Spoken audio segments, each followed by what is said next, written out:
کے اندر لڑکیاں جو ڈانس کر رہی ہوں اور ساتھ ہی ادھر مسجد کے اندر چائے مسجد تراویح پڑھا رہی ہوں. اب ایک تو تراویح پڑھانے والے بندے اور ایک اور لڑکیوں کے ڈانس کرانے والے بندے، یعنی جنہوں نے ماہ مبارک کے بھی عزت و ادب و احترام نہ کیا، تو اس جیسا کوئی ملعون ہو سکتا ہے، اس جیسا کوئی لعنتی بن سکتا ہے؟ خود ہی اندازہ لگا لیں.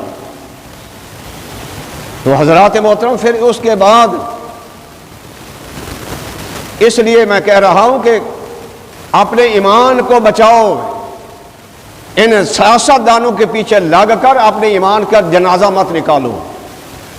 یہ لوگ جو ہیں، ایسا حضور صلی اللہ علیہ وسلم نے فرمایا ایک وہ وقت آئے گا، صبح کے وقت بندہ مسلمان ہوگا، شام کو کافر ہو جائے گا، شام کے وقت مسلمان ہوگا اور صبح کے وقت کافر اٹھے گا.